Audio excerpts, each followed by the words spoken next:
I did, yeah. I emailed. That's how I introduced myself. Except for my two APs. Good to see you. And so, like I see. Good morning, how are you? How are you? Quite a few as well. Yeah, I mean, it's already not, it's just, so if you want to take out. How about it? So I said, we'll see you Friday. Yes, you will.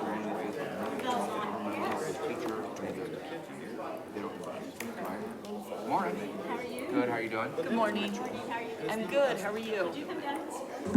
Oh, yeah. If we could head this way, we're gonna go ahead and get started, please. We're missing Pete.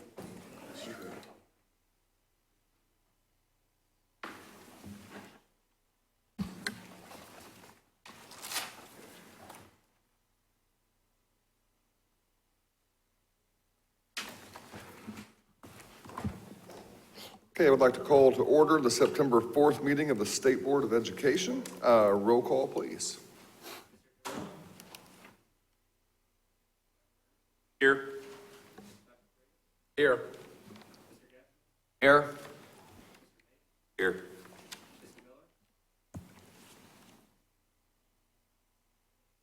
Here. Here. Here. Present. Here. Thank you. Please join me for the Pledge of Allegiance.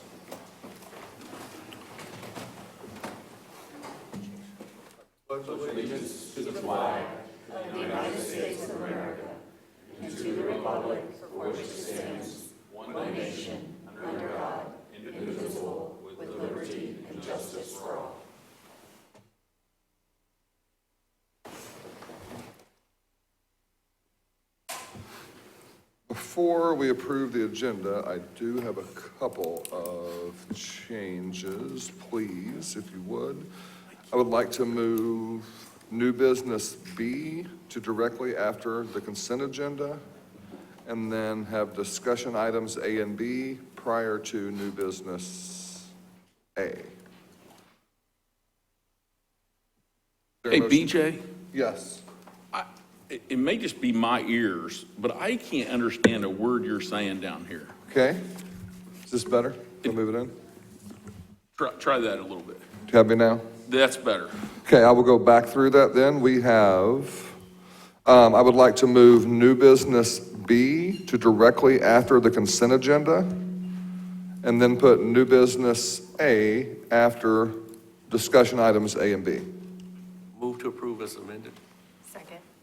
I have a motion and a second. All those in favor signify by saying aye. Aye. Opposed? So ordered. Is there a motion to approve the minutes from the July 25th and August 7th, 2019 meetings?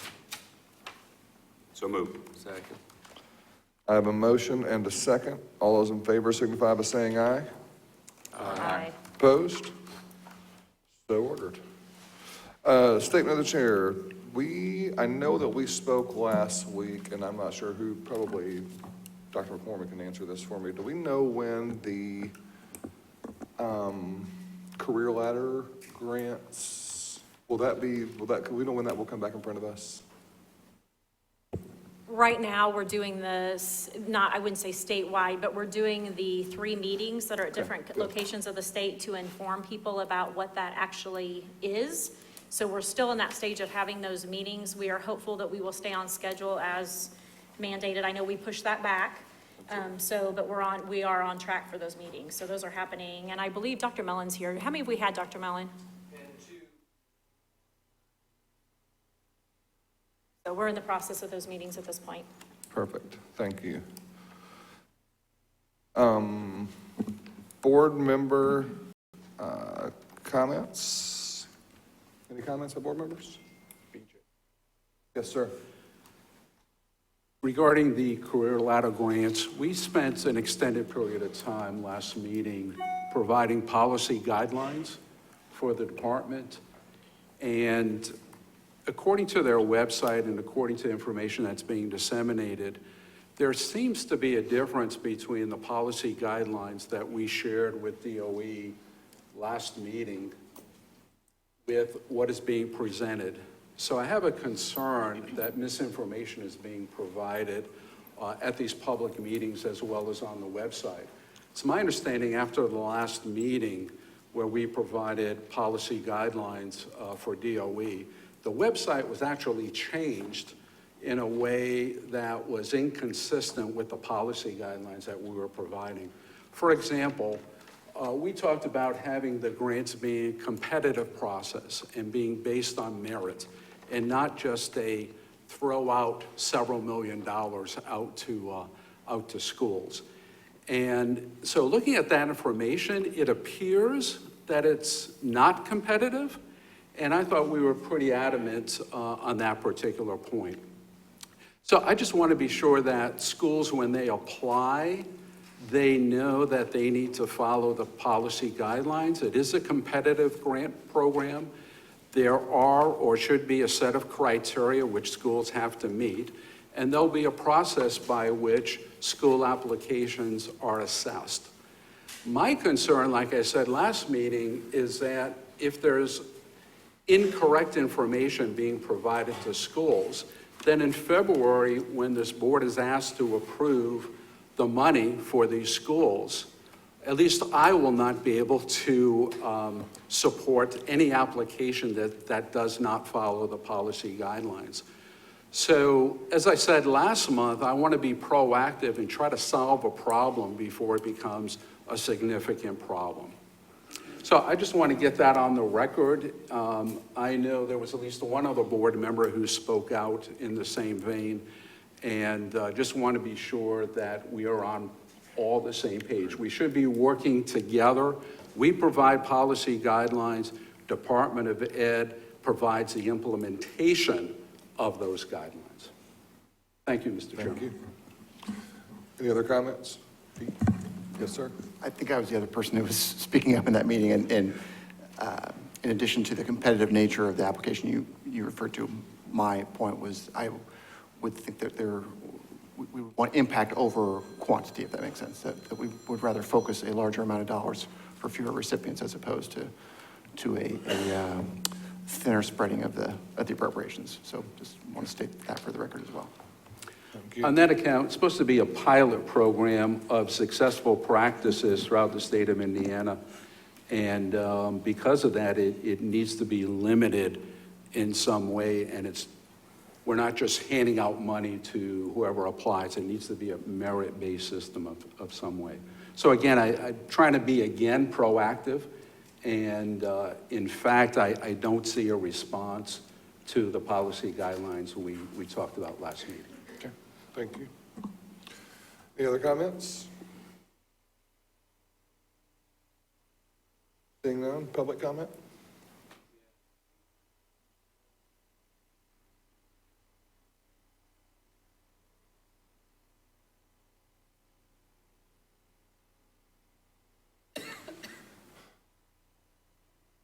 Good morning.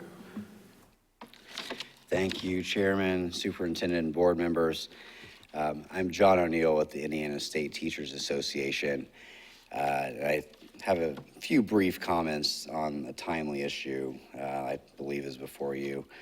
I have a statement I'd like to read. When Indiana's iLearn scores are released, it is expected that there will be a decrease in test performance from prior years, which will impact our state's accountability ratings. iLearn is not iStep. The state has changed both standards and assessments multiple times over the past several years. What we have before us is not even an issue of giving educators and students time to adapt. It is closer to comparing apples and oranges. This is an entirely different test, and therefore this year's scores at best should be constituted as a new baseline with no accountability consequences. Our students, teachers, and communities are much more than a test score, as you all know. We ask that you join the governor, several lawmakers, and leaders who have already gone on record supporting holding our educators, parents, and students harmless until they feel confident in this new test and how it's going to be used. Your support as a board for a pause will show our school communities that you understand what's going on, what's occurring in these communities with new scores, and the importance on getting it right and making it right. And I thank you for the opportunity to make those statements, but this is a serious issue we believe in and we have for some time. And I know that, everyone's been working hard on this, and just wanted to make our opinion made on that issue. Thank you. Thank you. Next, any questions? Okay, thank you, sir. And Tim, the other public comment is item specific to item A. Okay. Moving on to consent agenda, we have initiate rulemaking, common school fund applications, latchkey waiver, freeway contract amendment for World Changers School of the Arts, and the adoption of the updated REPA educator standards. Is there a motion to approve the consent agenda? So moved. Second. I have a motion and a second. All those in favor signify by saying aye. Aye. Opposed? So ordered. Now we will move to new business B, resolution regarding pre-kindergarten pilot kindergarten readiness assessment. So just to give some brief background here, there's a kindergarten, or there's a pre-K pilot that's implemented by FSSA here in the state.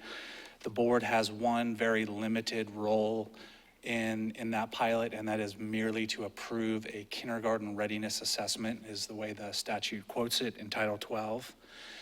The assessment that had been used is phased out, and so that we can have data moving forward, we're recommending that the board approve KRI pursuant to the presentation back in July. Move to approve assessment. Second. I have a motion and a second. Roll call, please.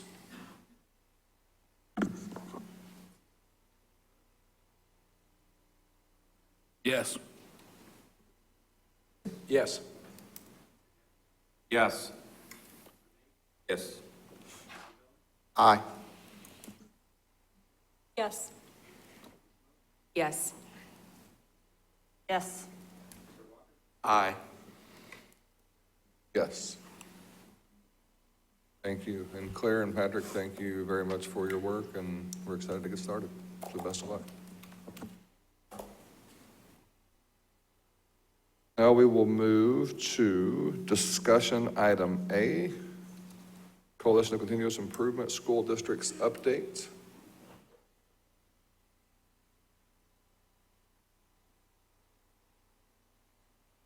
Welcome. Good morning, members of the board, Superintendent McCormick, good morning. Appreciate your time this morning. Again, my name is Paul Ketchum, Superintendent, Batesville Community School Corporation. And joining me is Dr. Terry Gooden. I thought I wanted to accomplish two tasks. One, to put ourselves back in front of this board again, and two, to kind of set a narrative for the new board members of who we are and why we have a mission to do what we do. Again, the coalition started out actually in December of 2016 in Chicago. The Department of Education had an e-learning cadre group travel up to Chicago. We met with Apple.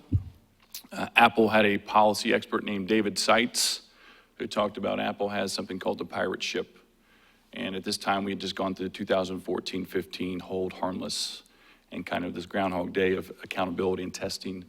And we thought, what if there was a pirate ship of public schools who banded together and kind of asked for fertile soil to cultivate innovation and not be mandated. And that's why it's intentional that there are a small number of schools, and we ask additional schools to join who'd like to join.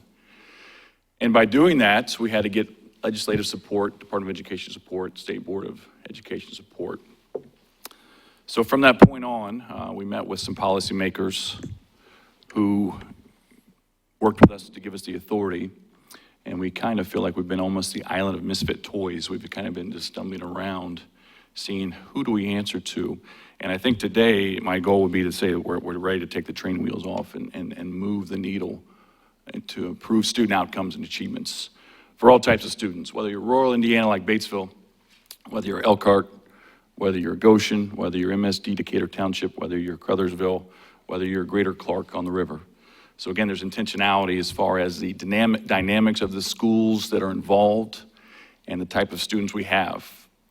I don't envy Dr. McCormick having to serve 300 different corporations with so many different types of students who have so many different types of needs. And again, the idea is a coalition can represent all types of students to see what works and what doesn't work. So I believe in your handout, you have kind of a one-pager about who we are. And before I go any further, I need to introduce, obviously, Dr. Terry Gooden is a part of the coalition, Tim Tahara from Concord, Dr. Prasecki from MSD Decatur Township, Adam Robinson's the principal at Crothersville High School. Again, as we went through this process, I was intentional to talk to Republicans, Democrats, J.T. Koopman, Department of Education. I didn't want any surprises, right? And we didn't want absolute power. Absolute power is dangerous. There needs to be guardrails. There needs to be checks and balances. So again, I'm being very thorough to make sure that people understand that what we want to accomplish and who we are. So as you can see on the chart, we're located, there's 3 schools in northern Indiana, 1 school in central Indiana, and kind of 3 schools in southern Indiana for a total of 7. We would like to open the application up. We do have bylaws. Well, I'll talk about our website. And you own, I say you, the State Board of Education owns this process. We'll talk about our bylaws, our website. So we would like to open up the application to other districts. That application would be December 1st. Another important piece of information is in statute, we owe the Department of Education data by November 1st of 2019 and November 1st every year following. And that data is requested, again, as this policy was crafted. Representative Ed Delaney had a request for 5 benchmarks, and those benchmarks are his benchmarks, and that was part of the concession as we built this policy. Again, trying to build bipartisan partnership, right? Bipartisan policy. So again, we'll talk about those metrics here in a little bit. Dr. John Keller shared that survey, and we will actually work together. We meet the first Wednesday of every month. We're going to meet today at 11:30, and we'll go through that survey. So again, what our goals are is to act as a think tank and become a do tank, to cultivate partnerships, to bridge gaps, to solve problems, to see how things work best in almost beta testing. And by doing that, we would submit a plan to you, the State Board of Education, after we would make recommendation. We work much like a school board. We have 7 districts. There's a recommendation made at board meetings. Those recommendations are voted on. We are, again, very aware of flexibility creates potential issues. We appreciate that potential. We appreciate that authority, and we're very cognizant of making decisions. We're not going to do things that are going to put this coalition or other schools in jeopardy. We're not going to hire Uncle Joe to go teach PE and coach football for us because that's not the right thing to do. But if we do have flexibility in teacher licensure, we want to add value to our school corporations at no cost. One of the questions from the department is, what additional funding do you ask for or seek? There is none. This initiative is what's in our bank accounts. It's whatever money we have in a school corporation, this is how we operate. If we can get gifts in kind, or we can get employers to teach courses or help with things, that's public, or that's private money. That's not public tax dollars. Again, we're trying to leverage the resources we have in our buildings. We're not asking for additional resources. We're not asking for grant dollars. We want to leverage the experts in our buildings and our community.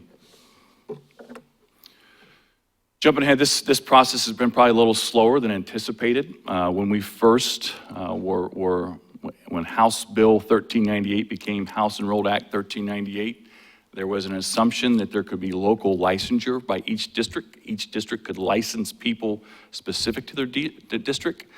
After further review, the state board staff said it can't happen. I had a great conversation with the Department of Education. They gave us a menu of how we could potentially license people that's available to all schools. Again, there's some flexibility there that a lot of schools don't know about. And our hopes is when we report out that maybe other schools can benefit from that flexibility that they may or may not be aware of. But there also is a caveat: if we submit a plan and there is some flexibility in licensure. You as a board have to approve that plan. So again, the initial thought was we would locally license individuals. We do not do that. That's not in our DNA. Our avenue would be to submit a plan for board approval or to use the licensure process the DOE has already presented to everybody in the state of Indiana. The other thing is curricular flexibility.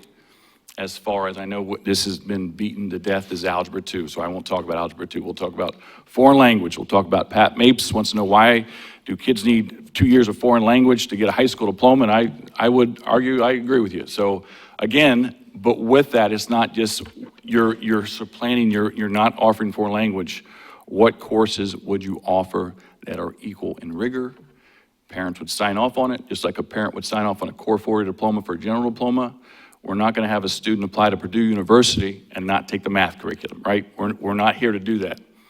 But if we would have a student in Batesville, Indiana, whose father owns an excavation company and they're making $200,000-$300,000 a year versus first-year teachers making $37,000, it's tough to sometimes say you're going to take Algebra 1, Geometry, Algebra 2, 2 years of Spanish, prescriptive, right? And they're like, you're wasting my time. I'm going to be a productive citizen. I'm going to be a taxpayer. I'm going to make money. So again, how can we think outside the box and help those kids? Again, if you want to go to Notre Dame or Purdue, Batesville High School, you're going to be ready. You're going to be a Lilly Scholarship winner. Again, it's our intention to meet all students' needs with some flexibility. And just to give you a little background, this coalition started with House Bill, now it's House Enrolled Act 1398. It was authored by Representative Boehning, co-authored by Dr. Gooden and Cindy Zimke, who's our local representative in Batesville, Indiana, sponsored by Jeff Rotz and Dennis Cruz and Gene Lyson. Again, Gene is our state senator in Batesville, Indiana.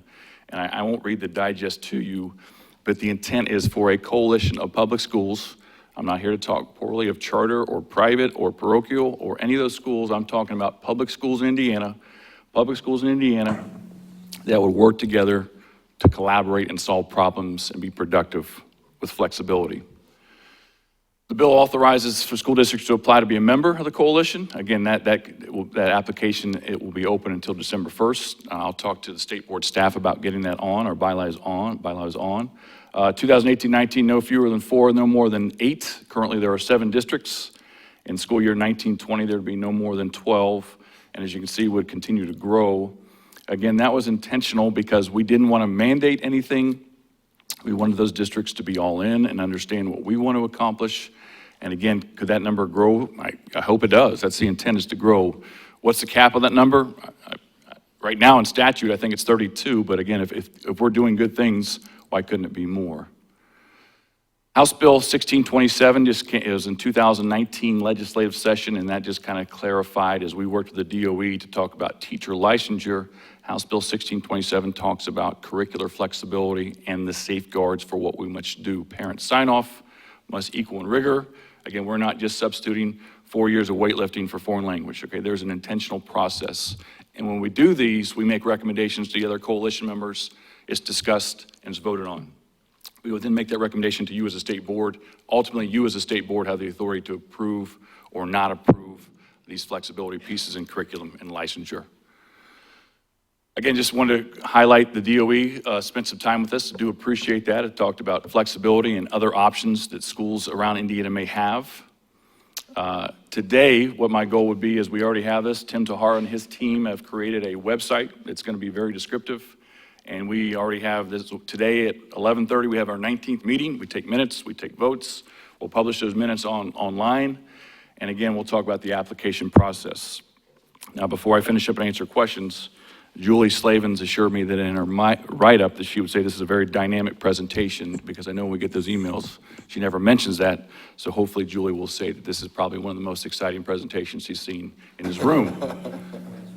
I did, Terry. I asked her to lie. You should never ask a lawyer to be untruthful. So with that, I will open the floor up for questions, comments. Again, we're ready to go. We're ready to grow this. We're ready to do great things for kids with fidelity, with accountability. We're taking the test. You know, if you get in your car and drive down I-74 to Batesville, Indiana, I'll talk to you for 4 hours. We're a four-star school. I won't talk to you about accountability. I'll talk to you about dual language immersion. I'll talk to you about Ivy Tech. Kids, 74 seniors at Batesville High School graduated with 30 credit hours. That's 1 year college. They go to college as sophomores. I'll talk to you about co-op. I'll talk to you about work-based learning. I'll talk to you about our middle school RTI program is moving the needles for special education students. We're talking about all the things we do for kids. And then I'll talk about accountability. So again, or testing. We're not skating or afraid of accountability. It is what it is. But I'm saying these are the things that define us. If you came down and said, what would your dashboard look like? I'd start to lay those things out for you. And I'd show you a lot of student outcomes and achievements that have nothing to do with standardized testing. And I'm asking you to just to understand that we're not trying to do anything outside the box. We don't want to offend ISTA. We've got a lot of great professionals in our building who are licensed in a subject that can do a lot more than that subject. Why wouldn't we have them do other things? So that's the concept. So with that, BJ, I'll open the floor for questions. Questions, comments, Pat? So Paul, as you guys go through and let's say you get up to 30 members and 7 of you are using one of the flexibilities, but it's then open for anybody at any time to add that flexibility into their program whenever they're ready for it. Is that? That's my hope. For example, Concord, Tim Zahara wants to maximize some flexibility on seat time. Again, if we can have some data that shows that work-based learning programs are better with, there's a statute. I'm putting you on the spot, Tim.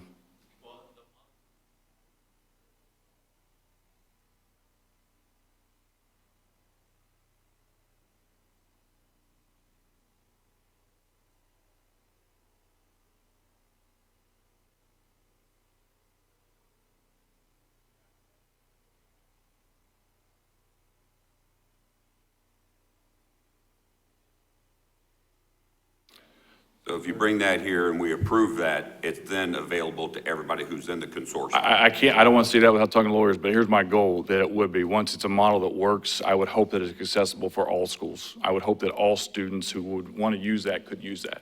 But again, for the policymakers to say, all 300 districts have this, I don't know if that works.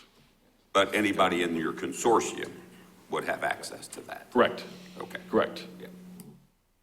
That'd be in a plan approved by you as a state board of education. Byron? Paul, you always like to ask the question, what keeps you up at night? Or at least you've asked me that before.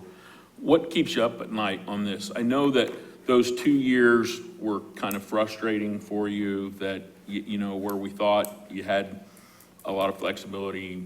Those that like to be distractors were distractors, right? What are there obstacles still out there now? What do you have now that's got you worried? I think as of today, this is, as I said earlier, this is kind of our day of September 3rd, taking the training wheels off. I think we have the curricular flexibility. I think we have the ability to maximize licensure. There's a lot on the menu from the DOE, and it's in our plan. So I feel like today, Dr. Ernest, that we're in a good place. And again, right, anything else worth having, sometimes there's a struggle to go through a process and vet it and have dialogues and make sure everybody understands what you are and understand what you're not. And I think today, that's kind of hopefully our culminating event, is this is who we are and what we want to accomplish. There's 44,000 public school students in this coalition right now. And our goal is that hopefully that 44,000 who would like to participate can benefit from these flexibility pieces. I commend you for doing this work. It's exciting. I look at your vision and I see some words that really make me enthusiastic. A couple of words: purposeful risk takers. We're not just taking risks to take risks, it's purposeful in some way. Disrupting the status quo. You're going to do that in education? You're going to disrupt the status quo? That's Brian. Outstanding. And we've been doing some practices in education since Horace Mann back in Massachusetts. We're still doing the same thing. So this is really exciting. My question deals with some of the things you mentioned, like licensure, for example. And my question deals with creating change within a school corporation and within schools. We can have a series of discrete, isolated reforms that may or may not make a difference. But looking longer term, system-wide, how do we take all of these discrete changes that seem to make a difference, but when we put them all together, they may or may not be positive changes. There may be some unintended consequences. So have you talked to your group about that, a systems approach to looking at all these reforms rather than implementing licensure in one district and implementing maybe a curriculum change in foreign languages on another? Is there any discussion, insights about creating several of these discrete changes and what impact that would have on your school district? Yeah, great question, first of all, and thank you. So the 7 districts, we've all kind of seen growth as far as where this may take each district, right? We start off in one kind of cell, and now Greater Clark might be doing something a little different than Batesville. But the idea is once we perfect a system or process or disrupt the status quo, we're able to report to the state board, and then school corporations who are worried about ADM or administrative changes or insert all the barriers schools have, they can say, you know what, this model worked in this school setting, let's try to replicate that. That's the intention of this, is that we kind of are risk takers and figure things out with guardrails so that we can basically model those out and have other schools replicate them. That's the intention of that. Did that answer your question? Well, it sounds like you're doing a shotgun approach, try this, try that, try that. My question deals with, is there any discussion about a series of reforms happening at the same time in a systems approach? That'd be a good discussion for us to have today. But I think today we've just been just kind of feeling our way looking for the light switch, right? And once we flip the light switch on, we can start to have those little deeper depth of knowledge discussions about what that might look like. So that's a great discussion we'll have today at 11:30. Okay, great. So I've added to your agenda. So my other question deals with assessment as a critical piece of this. How do we know if disrupting the status quo is actually working? And what kind of assessment instruments are you creating that provides validity, reliability over time? So we know it's just not a halo effect. One time, everyone's into it, it gets done, shows some progress, but maybe it really doesn't. So what's the discussion about the assessment systems that you're going to create to judge the success of these reforms? My elevator speech is our goal, and right now this has become almost a 9-12 initiative with the idea that could become a K through 12 initiative, is our goal is to have a diploma +1. We want every diploma to have value. That's our increased metrics, meaning that, again, I've heard a lot of discussions about outcomes-based, 1 year, 2 year, whatever the case may be is. But the goal of the coalition is for every student, when they cross the stage and get their diploma, that diploma has value, almost a currency. So our outcomes are going to be, our metrics are going to be how many students enter the workforce employed. And we talk about, is it a job skill or is it a career skill? It's a career skill, right? It's an ability for upward mobility. We don't want to create factory workers. We want to create people who want to be CEOs, but they understand they have to work their way up and they have to have skills to do that. And some kids just want to go work in a landscape business, and that's fine, but we want them to be really good at what they do. So that right now our small little vision, and maybe as it grows with schools, is the diploma from said school will have value. I appreciate hearing outcomes-based assessment, and hopefully the group will stick with outcomes-based. Getting a job is an indication of the quality of what you're doing. I certainly congratulate and commend you on this great work. Thank you. Thank you. And there's some other indicators, right? Strength of diploma, all those things that may be indicators that are outcomes-based. So if we don't necessarily get outcomes, maybe there are indicators that correlate with outcomes-based. So again, we're willing to have the discussion with whoever would like to have the discussion.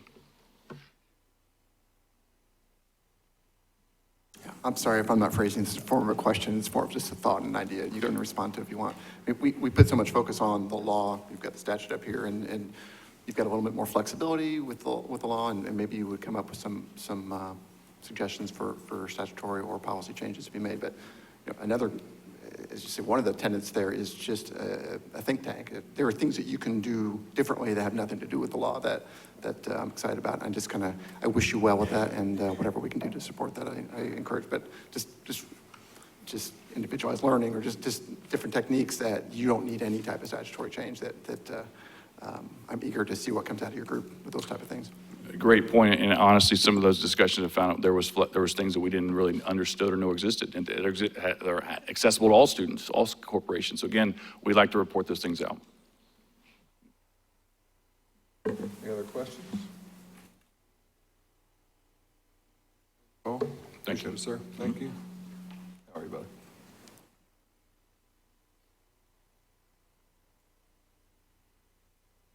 Now we will move on to the assessment update.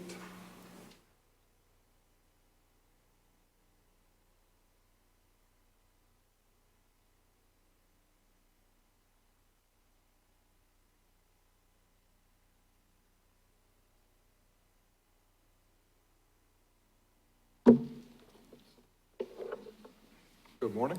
Good morning. For our assessment update today, I wanted to provide an update about iLearn deployment and also share our performance from year one. So before I delve into the performance, I would like to take the opportunity to provide a little bit of context about everything that has transpired to this culminating event today. In 2017, iLearn development initiated following the outcomes from the 2016 ISTEP legislative panel. From the beginning, IDOE considered a thoughtful transition to develop a system of new assessments for Indiana in grades 3 through 8 to ensure coherence, efficiency, and a theory of action based on developing and promoting student success for college and career readiness. iLearn was built over several systematic phases aligned to national assessment standards to ensure at the outcome where we are today that we have maintained and represented validity and reliability evidence. Indiana, as you know, uses a technical advisory committee, and they have been working in parallel with the department throughout this continued transition to ensure that the student data that we're observing today is sound and is representative of the content being assessed. The first phase of development in initiating this new assessment consisted of formalizing a test blueprint with about 100 educators who came in and considered the Indiana academic standards and which elements of those standards best supported how we could determine college and career readiness. We do have examples of content that were not previously assessed in Indiana, including computer science, authentic research tasks, and listening. In mathematics, we also were very thoughtful in working with educators to determine an appropriate progression of content and skills around algebraic thinking that really lends itself to that college and career readiness benchmark. Indiana and the department, we included Indiana educators throughout our process to inform item use and development. One of the things that we had the benefit of doing with iLearn was actually leveraging national item pools of quality and innovative content. The Indiana educators helped to vet that content to ensure that it represented Indiana content well. We deployed materials including sample items and the test blueprints and specifications.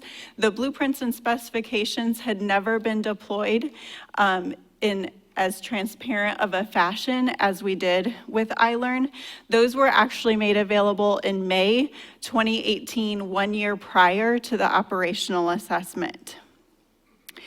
We also had the opportunity through our platform to leverage new accommodations that had previously not been available in Indiana.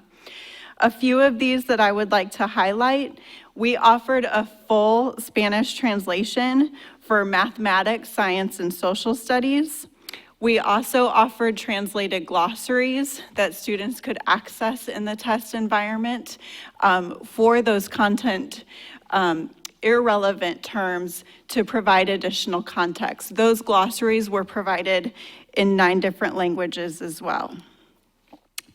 I do want to point out, and I know that we've shared this in previous meetings with you, but iLearn offered more accommodations and tools and features for students via the platform than we've ever had the opportunity to provide before.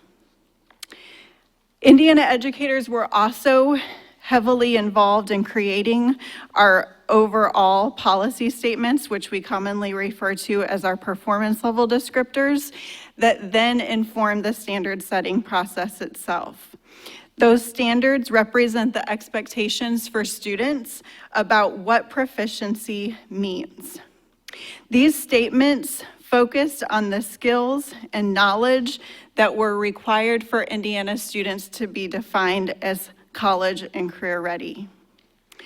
Students that are not meeting the proficiency benchmark based on these policy statements need additional supports in order to be on track for college and career readiness. The cut scores that were recommended by educators were then brought to the board and approved. iLearn was deployed as a computer adaptive test in spring of 2019. Again, we have not had a computer adaptive test previously. This allows students to engage in a unique assessment experience that is tailored for their level of ability. It is not uncommon for a first-year assessment to have some evolutions that might be needed over time. We have continued to solicit educator feedback. We have several stakeholder groups as well that are convened to offer additional insight as we continue to move forward with development for year 2. A summative assessment serves as a single data point in time to a student's performance. With assessment literacy, we want to continue to promote the notion that assessment data is an estimate of a student's ability. There are other measures that educators undertake every day to solicit additional evidence about where a student's performance might be and where they can offer remediation. If a student receives a value, whether it's higher or lower than what might be anticipated, instructional best practices would elicit additional information to fully measure where that student's ability lies. So in summary, with the results that we'll view very shortly, I want to ensure that this is understood. This shift in assessment was really to ensure that we had a representation, honest feedback around our students' ability or whether they're on track for college and career readiness. And so that was a shift from our prior assessments based on all of the other factors that I described as well. So this next slide, it's a little bit difficult to see here.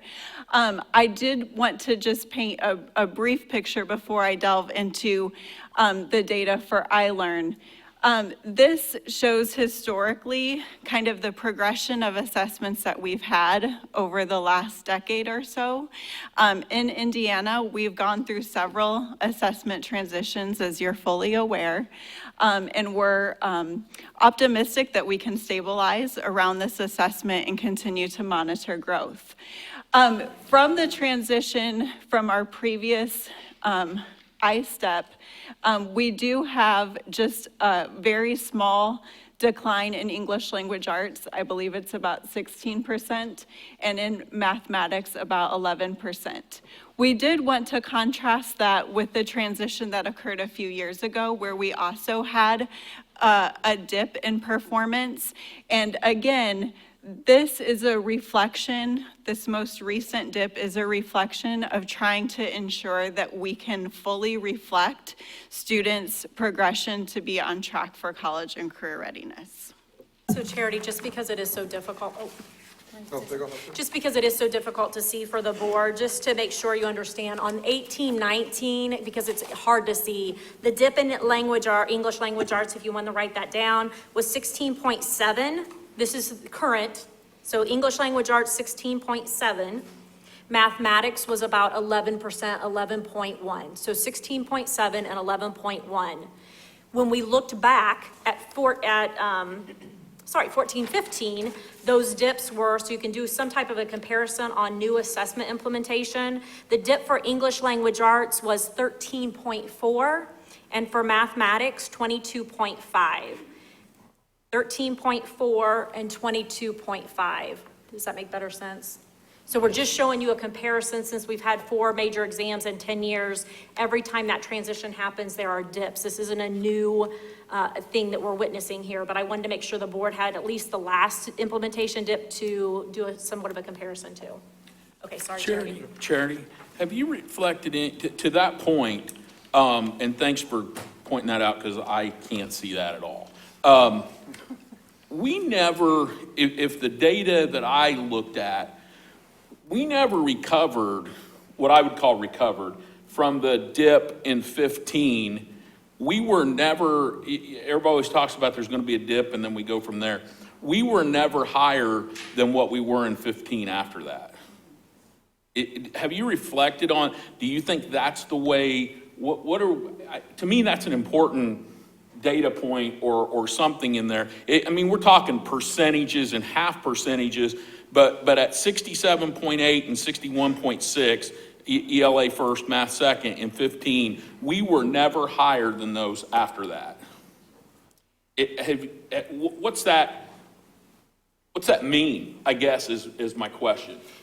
Something I think is important to consider, and I'm going to jump in here, and I know Maggie's here, the accountability system, and I'm not blaming or beating anyone up on this, but this is what it is. The state accountability system was built prior to the implementation dip, before people really consider that. And again, not being critical, it is what it is, but it went into effect the year after. So the system was set up for when we were hovering like 70s and 80s and didn't absorb that. So we agree, your statement I think is correct, that we never really recovered from that, but the performance of students was increasing. It's just that it didn't reflect it based on the system's not built for that.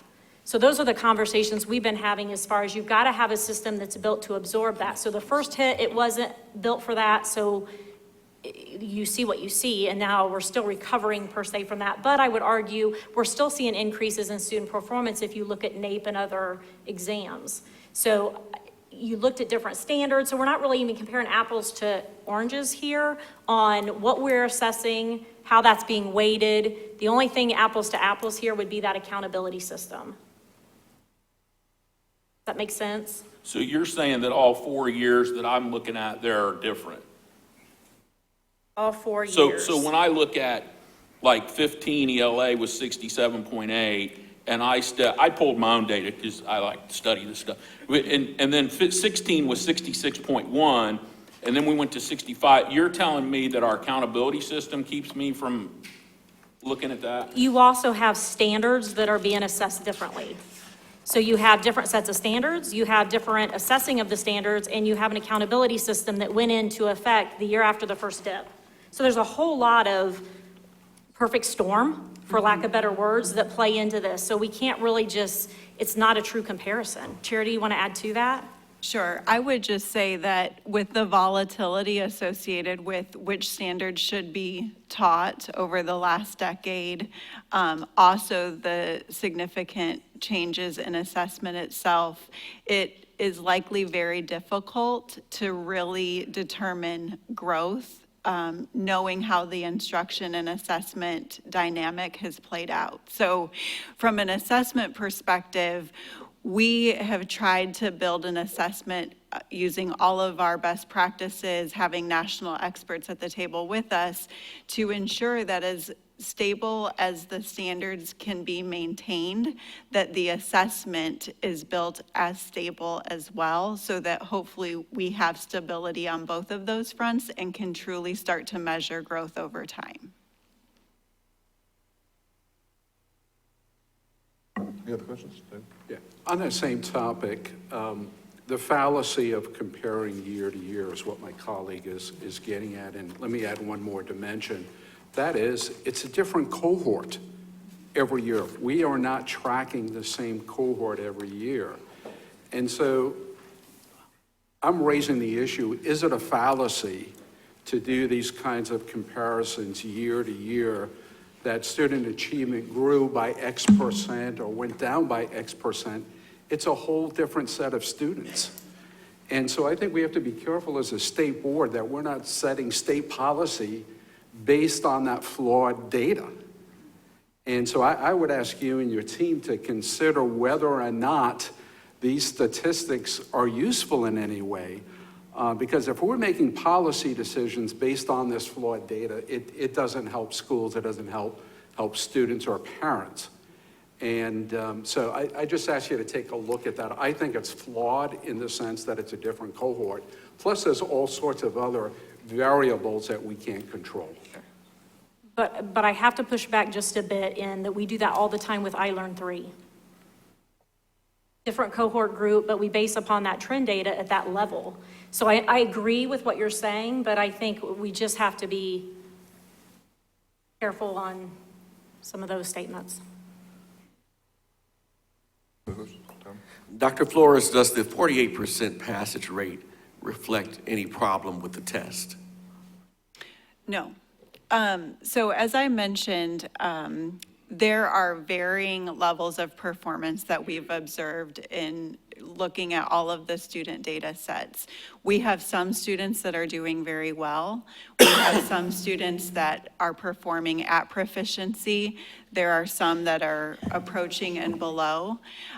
Through all of our practices and process steps that were intentionally undertaken, we have accumulated significant validity evidence to ensure that we have great confidence in the results.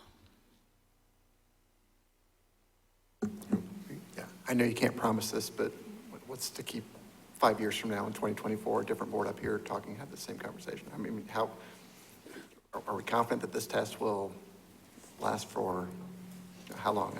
I know that's a question you cannot answer, but what makes this different than 5 years ago? So I think one thing that we were allowed with this opportunity to build iLearn is we were given a 2-year timeline. That typically had not been undertaken in the same way with other legislative initiatives around assessment. We also had the dynamics of standards changing very quickly and having to redesign assessments within months' time as opposed to having a 2-year time frame. From an assessment director's perspective, a 2-year time frame allows for a very thoughtful, systematic, methodical process to ensure that you have key stakeholders engaged at every step so that decision points are not made haphazardly or in isolation, so that we're really best informed about all of those decisions that we've made to get to this point in time. I think in all fairness, though, I don't think any of us up here can sit and promise that. I mean, it's no different than when we had Governor Daniels and we were really pushing some of that Common Core and we were all kind of going that track, and then Governor Pence came in and had different philosophy about that and we switched gears. So a lot of it is just dependent upon policymakers at the time, and I wish we had a more promise of consistency for the field, but I think the reality of it, for us to stand here and say that we are hopeful in 5 years and we're not having this conversation, I don't think we can make that promise just because so much of it is in the hands of the current policymakers at that time. I totally agree. I didn't mean to imply that we were assuring that this was a decade-long test. And if anything, I was giving you an opportunity to talk about why we do think it's better aligned, and we think it is an improvement. If anything, it is a message to those that would just not recognize the importance of having a yardstick that is aligned, that we can all stick with and measure with over time. Agreed. How many rescores were requested? I don't have that number offhand. Ballpark. I bring it up.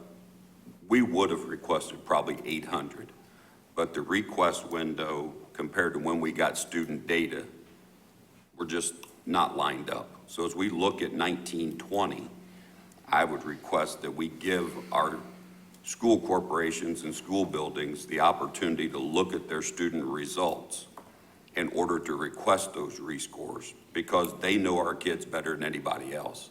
And just to get raw data scores, it meant nothing. And then the rescore window was closed when we finally got that information. So as we look at a timetable next year, I would hope we would look at giving teachers the opportunity to look at their individual student scores and request whether or not they would like to see a rescore on that. And that is an area that we've gathered a lot of feedback from the field, and so that's definitely a process improvement that we're already discussing for next year. Charity, can you touch on too how the scoring was different than in the past? Because I'm not saying I don't agree with Pat or Mr. Mapes, but can you explain how the scoring was differently as far as the amount of eyes that were on it this year compared to in the past? Sure. So the hand scoring process itself was very different with iLearn as opposed to iStep. One key factor is the number of items that were even available for hand scoring. With a computer adaptive assessment, it requires that there's a significant portion of the test that is automated so that it continues to adapt to the student experience as they go through the test. So across content areas, we only had about 3 or 4 items that were even eligible for that hand scoring process. Another key factor that was different for our assessment this year is we were engaging and recruiting Indiana educators to participate in that process as well.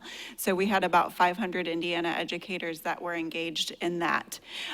Through the hand scoring process, we have specifications that are defined with the vendor about how that process is undertaken and monitored. So if there are scores, evaluators that are deviating from their expected threshold, or as they're getting QC papers, essentially the system can deploy papers to validate that they're staying on target or staying calibrated. If there are evaluators that are deviating from that, as part of the vendor management, those are then reset and scored by an individual that is maintaining appropriate calibrations. Dr. Flores, approximately what percentage of the test is available for hand scoring? What percentage of the test is available for hand scoring? There's about 3 to 4 items out of a total of about 40.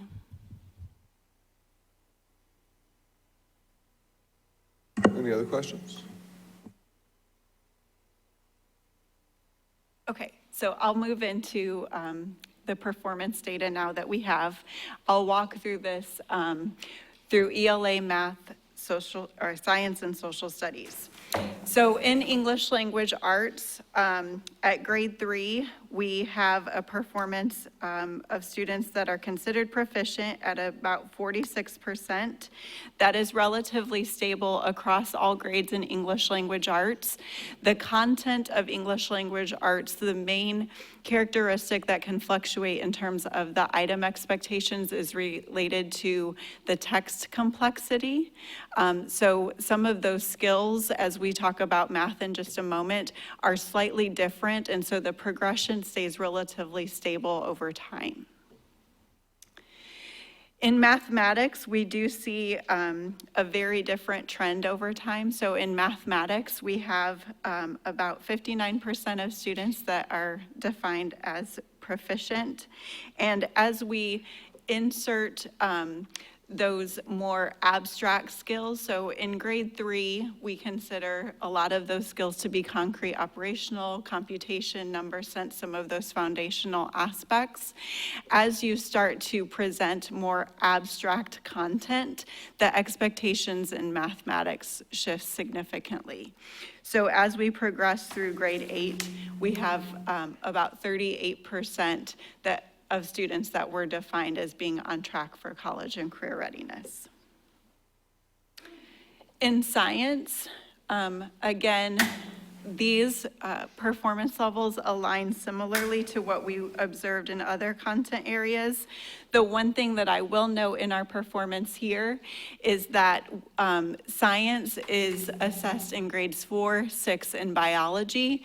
We do not have the same vertical articulation that's expected in English language arts and mathematics, since we are assessing those content areas every year. So we generally have performance in the mid-40s, about 46 and 48% here. And then for social studies with iLearn, we only assess that at grade 5.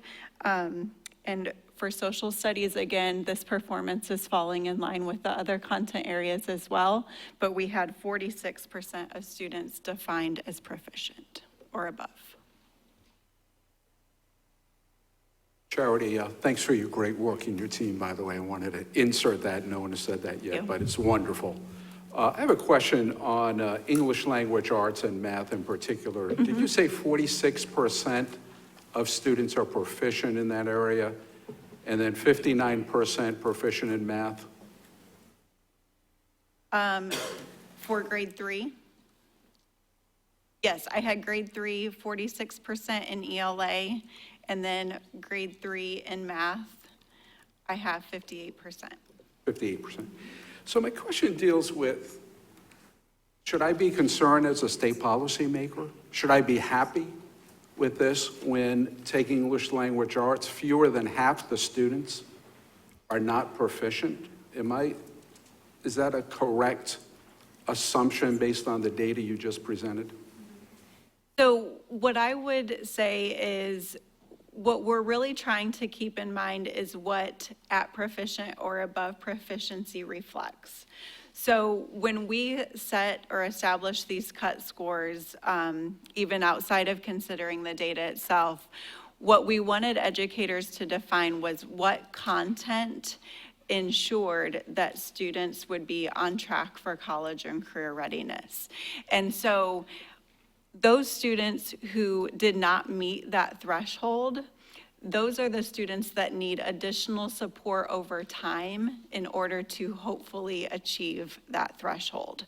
So I would be cautious kind of in how I would frame that perspective, but what I think that those values represent are the students that are attaining that proficiency without needed supports in order to do that, and what population of students need that targeted remediation and support in order to be on track.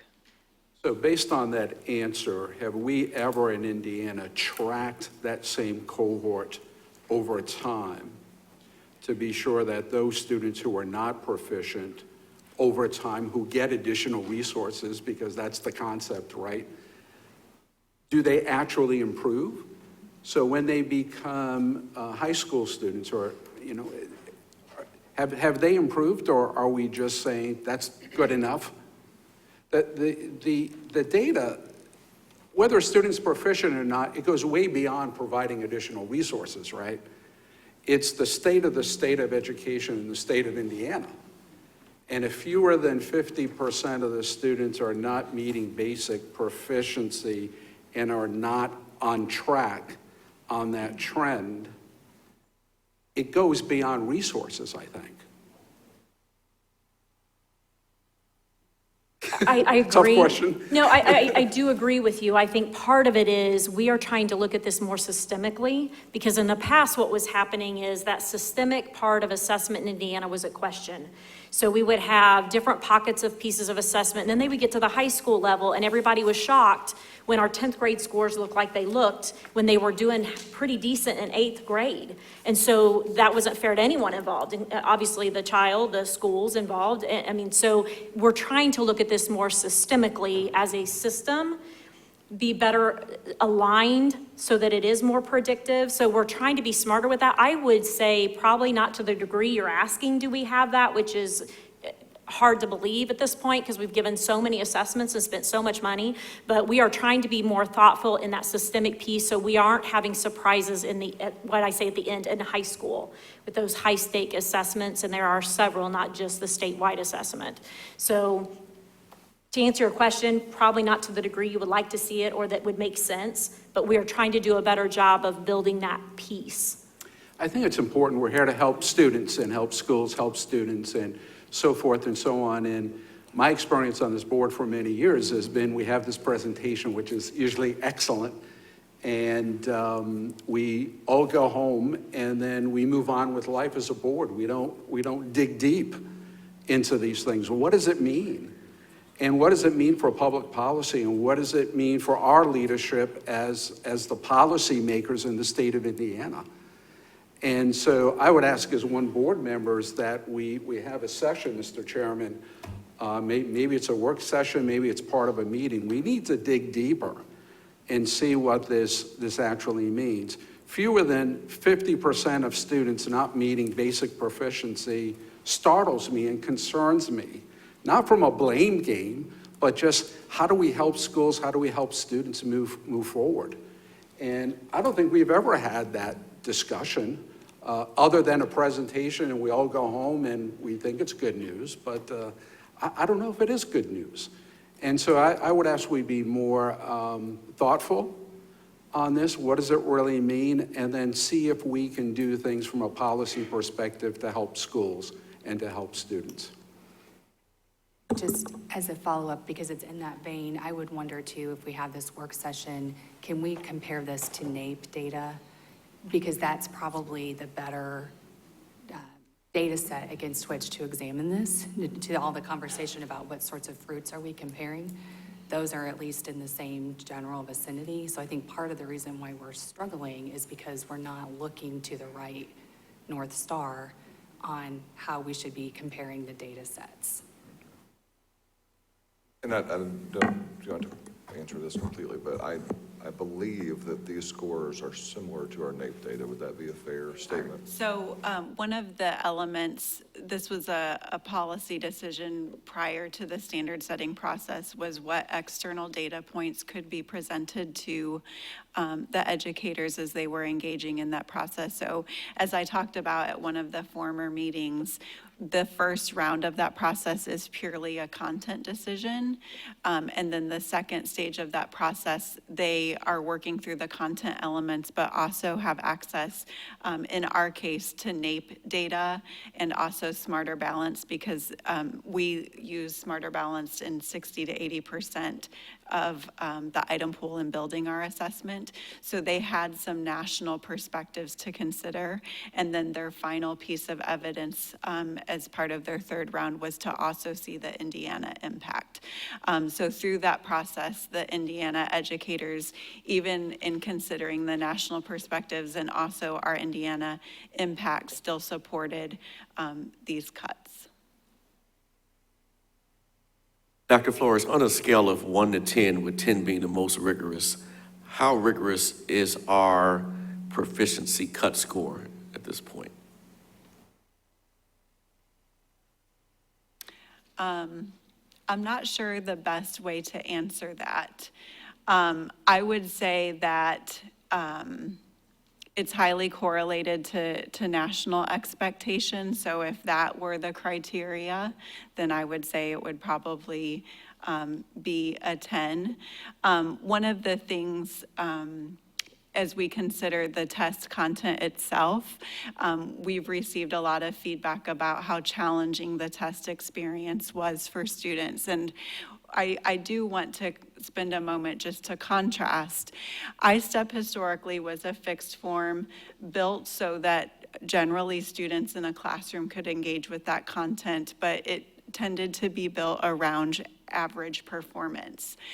iLearn was built so that as a student engaged with the content, those items that were being delivered would measure the student's ability. That generally means for students engaging well in the assessment, it was a very rigorous assessment because those items continued to push students to truly demonstrate their ability. So students who typically engaged in a test experience and found it to be very easy were very challenged with iLearn because it continued to push them through the assessment. So our cut score took into account the adaptation. Yes.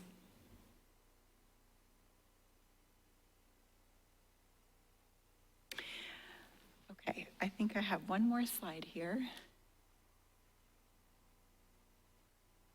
Charity's like, tag. So these are the legislative action requests that we as a department have already been, that we have asked, or that we are asking for. Obviously, this is not under our authority, but this would be our request from the department. One is a hold harmless. I commend the governor and those lawmakers who came out and did say that they support a hold harmless. I think that is extremely important. But beyond that, we're also asking for a pause in the intervention timelines. I think that is incredibly important when you're looking at schools who are identified as some of our most at risk, and State Board of Ed emergency rulemaking to address some of the issues that we're seeing as far as the state accountability system. So those are the three items that we think we would need legislative action or help with that the department has requested, and we're just making you all aware of that. Dr. McCormick, could you elaborate a little bit on what pause of intervention timeline means? So it's my understanding in the last hold harmless that schools were held harmless for that grade. So they could use the grade they currently received, or if by chance it went up, they could be assigned the higher grade. And so we live through that as districts. That intervention timeline is when the districts are being identified by their letter grade for takeover purposes, for lack of better words, or CSI, TSI, for identification that would put them in a timeline for some maybe consequences. And that's not, I don't say that as a bad thing. I just think if we are pausing, if we're having a hold harmless, we need to pause that intervention piece as well.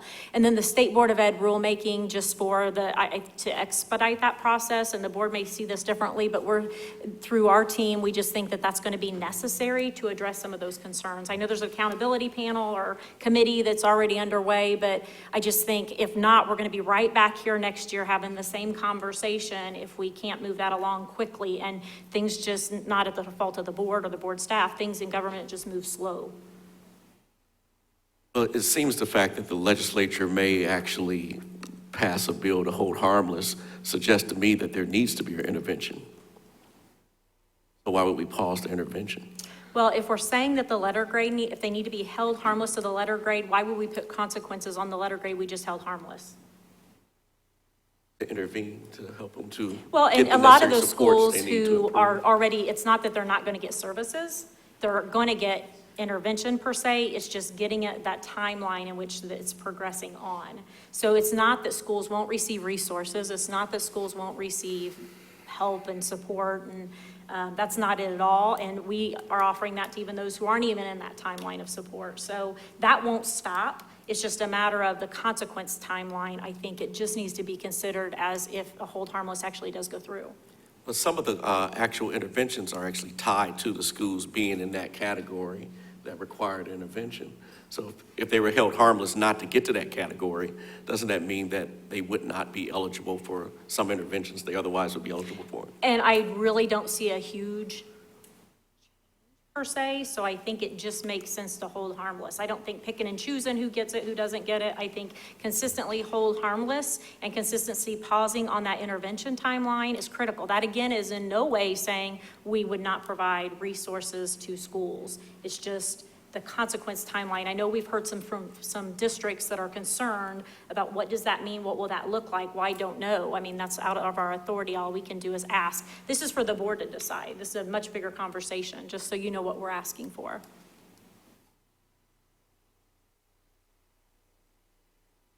Just to be clear, the resolution pursuant to the statement of the governor, House and Senate deal with issues that are outside the board's control. And the board has discretion in turnaround, so we'd effectively be asking the legislature to take away discretion that we already have, which is not something that usually happens with legislative recommendations. Until we have all the data, including growth data and all the other data that goes into deciding whether or not Indiana students need resources, I think that would be something we did really think about. That could have some serious consequences. I'm not saying that we wouldn't look at it in the lens of hold harmless, but there's a lot of other factors that we look at when we determine whether or not students need resources.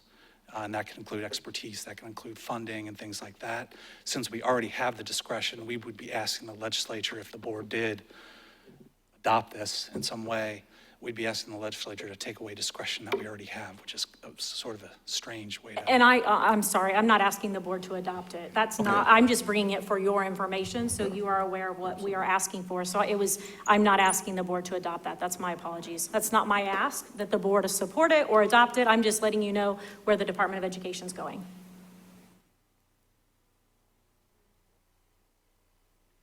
The only thing that I would state in summary is that reflective of all of these results, I don't think that it represents a picture where our students are doing worse or our educators are doing worse, but we really are expecting more in terms of the content expectations. So, thank you. Or she Thank you. gets away. He mentioned growth data. Were we expecting it when?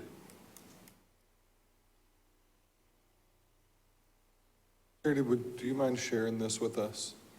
The slideshow? Can you Sure, send we that can to make us? that available.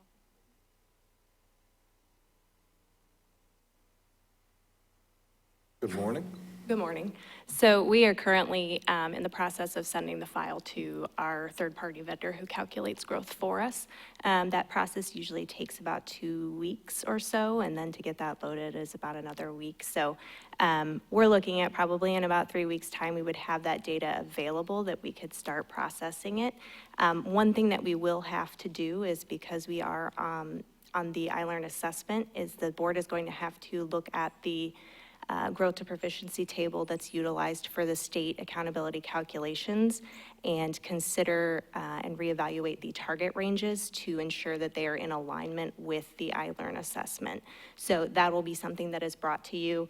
Like I said, it really depends on the growth data getting delivered to us within that 3 weeks. We would maybe have it for the October, but probably the November board meeting that we would have it. Expect to see growth data when? School districts will probably not see that growth data until it's on their report card that they receive. So some of that is dependent on when we are able to release that information to schools. And some of that is contingent on the hold harmless timeline, if that goes through. Why would the hold harmless timeline have anything to do with whether or not we give them growth information? Depends on when we would be able to release the report cards to schools, so. Okay, so we take a test in May and I can't help my kids until December or January. That's not necessarily what I'm saying. I think we're waiting on finding out what the timeline is for accountability so that we know the timeline for our calculations. Thank you. Any other questions?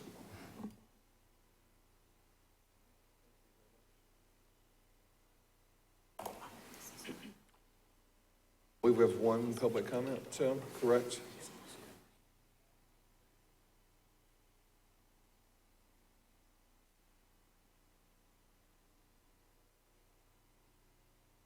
Good morning. My name is Catherine Francis. Thank you for allowing me to speak today. I'm a little bit nervous, so. I'm the parent of a first grader and a sixth grader in Center Grove. And I have always been maybe not overly, but concerned about how much time our children spend doing standardized testing. Everything from Ames Web and NWEA and NAEP and the Iowa Assessment and ISTEP and iLearn. It just seems like they spend a ridiculous amount of time either preparing for or taking these standardized tests. And this particular last year for my then fifth grader was very stressful in his school. He felt like there was a great deal of pressure on him to perform on the new iLearn. And they spent a great deal of time trying to prepare the students, which for my particular child just simply resulted in him being really worried about it. We've never put a lot of pressure on the kids on these standardized tests because we believe that the children shouldn't grade the teacher. It's not the child's responsibility to assess the instruction, which is how sometimes I feel that these tests, what the results are used for. My son has consistently scored Pass Plus and ISTEP, 80th and 90th percentiles, and all the other assessments that are available to me as a parent to judge his ability. He's nearly a straight A student. He has been doing mental math that would blow your mind since he was 3 years old. He failed 2 of the 3 sections of iLearn.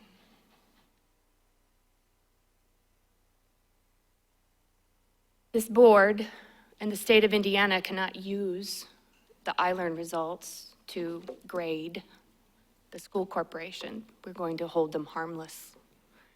I cannot use the iLearn results to assist my child in his educational development because the results of iLearn were so extremely divergent from every exam he's ever taken in his life. I really appreciate the comments from Mr. Walker and Dr. Freitas, sorry. Especially when you asked very directly, is there a flaw in this test, to Dr. Flores? And with all due respect to Dr. Flores, she did give me some of her time last week to talk about the statistical validity of the exam. I have a master's degree in data analytics, so I'm very interested in many of the topics that were discussed today. And frankly, she said no. There was no flaw in the test. Then how do you explain my child? Because I'm standing here before you today telling you that he is proficient in math and he is proficient in English. And this exam, this grade that he got on iLearn is not a reflection of his ability. And I also think it's a little bit absurd to judge a 3rd grader, an 8-year-old's college readiness at that young and vulnerable age.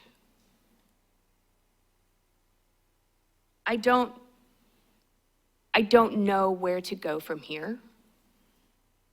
If I could, I would opt my children out of taking iLearn next year because frankly, I am sick of my kid being a guinea pig. And the entire conversation today has led me to believe that the content has changed so many times over the last several years that that's essentially what my children are. And I don't want to do it to them anymore. Thank you for your time. If you have any questions for me as a parent, I'd be happy to answer anything. But really, that's all I have to say.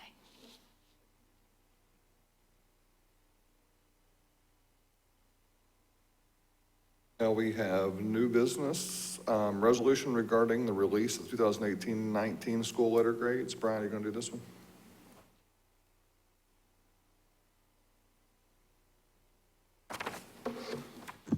So it's fairly straightforward. Pursuant to the public statements by Governor Eric Holcomb and the leadership from both houses of the Indiana General Assembly, we're recommending that the board approve this resolution. And what it does, in short, is allows the legislature time to explore this matter, and then once they do so, we'll bring it back perhaps for a special meeting thereafter. For the benefit of the audience, can you give an overview of the resolution? Sure. Do you want me to read it? Or just... However you want to do it. So on August 26th, 2019, Governor Eric Holcomb called for, and the leadership from the Indiana General Assembly expressed support for holding schools harmless so that the iLearn scores do not have an adverse impact on school letter grades and teacher evaluations. And this is to ease to the transition to the iLearn assessment. So that's really the background. Where that puts us as a state board is we would usually receive those grades to place in usually November-ish. And so until the legislature can take that up, whenever it is that they do, session starts in January, but they do have Organization Day on November 19th. Until they do that, we simply want to monitor that situation. When they take action, we'll bring it back. And Brian, there's no timeline to when we have to have this, correct? There's no statutory timeline, but we anticipate action taken sooner rather than later. And we will, as a board, then probably move for a special meeting to get those placed as soon as possible. A special meeting to do what? Place the grades. Move to approve resolution. I have a motion and a second. Roll call, please. Comment. We've done this before. I've participated in one of these home harmlesses previously. I really don't like it. Scores are what they are. And, you know, schools and school districts need to locally start addressing their individual situations reflected by this. I think this is the best test we've had as a state assessment ever. And it's not a problem with this test probably. So we need to figure out what the problem is and fix it.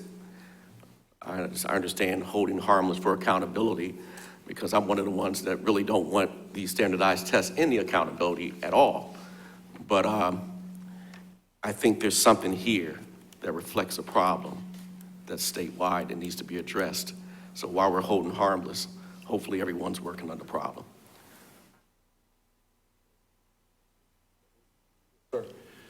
Brian, my question deals with the remedies for this. Hold harmless is one remedy. I've talked to you about maybe rescaling scores in a systematic way that could provide some benefits to schools and to kids. There's a whole host of options. So I read the resolution, we're not supporting hold harmless at this point. We're not supporting any remedy. All this says is that we're sending it to the legislature to take action, and then it comes back to us. It's the legislature who has to make that decision, whether it's hold harmless or something else. Is that correct?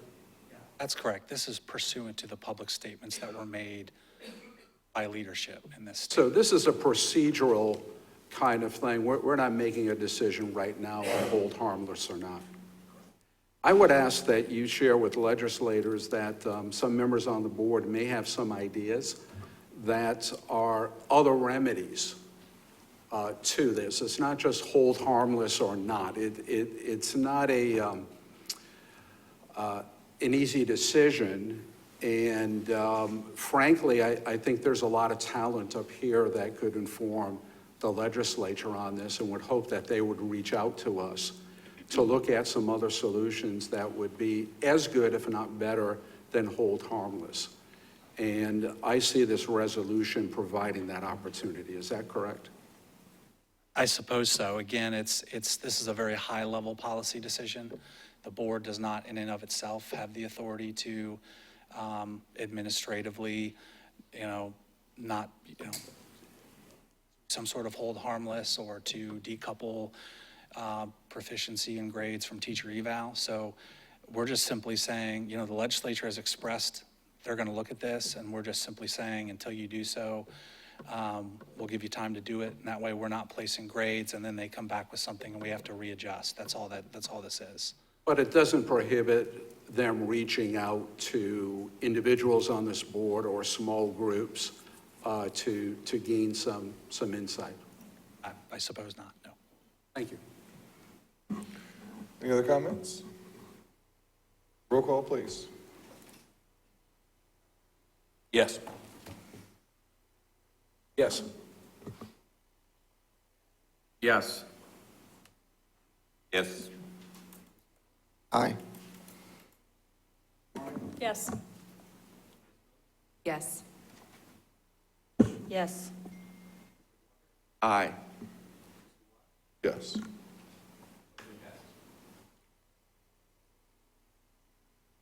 Seeing no other business, is there a motion to adjourn? Move to adjourn. Second. All those in favor? All right. Okay, Tony can leave. We stand adjourned.